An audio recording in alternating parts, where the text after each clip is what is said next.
Hi everyone, welcome to the SMT TV channel. Okay, please like and subscribe to my channel and click the bell on the right side to get a notification as and when I have the latest video. Show me some love, please like, subscribe and click the bell video. See you inside the channel.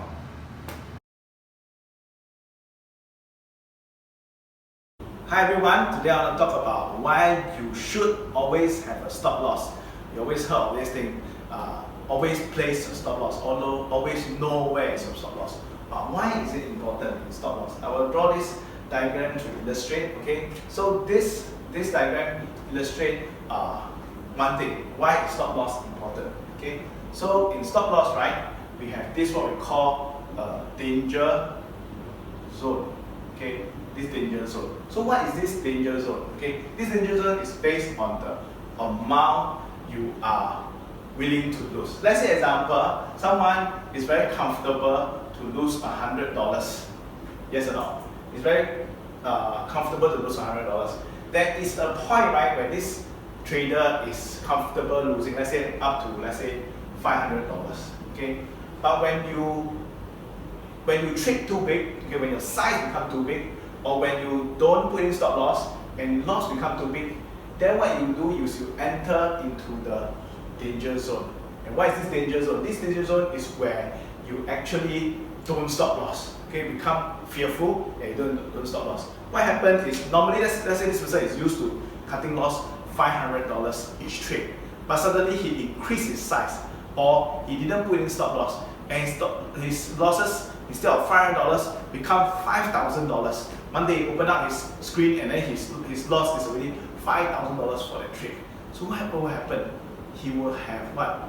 Indecision. He may not be able to cut that loss already. So what happened is this trader go into this danger zone where he cannot cut his losses. Okay, so we must know where is our curve, where how much loss we are willing to bear that we can still stop loss. Okay, but once we go into this danger zone, then it become very difficult to put in your stop loss. Okay, that is the risk. Okay, on the flip side, let's say example you invest $10,000 in this stock and then you lost $5,000, you cannot make a decision because you are fearful. You say, oh, maybe I hold another 2 days and see what happened to the market. You go into this danger zone. Okay, but eventually you will come out of this danger zone. So what happened to your investment? The $10,000 that you bought actually eventually become, let's say, $100. Maybe it dropped so much that it become $100.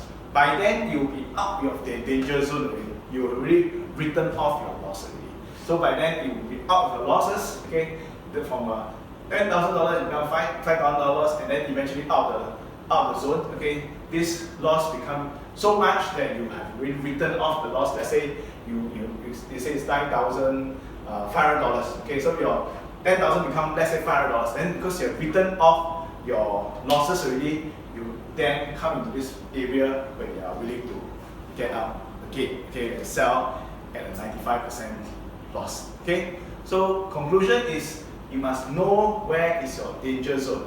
If you overtrade, if you don't put in stop loss, you will enter this danger zone. Okay, so it's very important to do position sizing correctly and very important to put in your stop loss when you are trading. Okay, see you at the next video. Bye. Thank you for watching this video.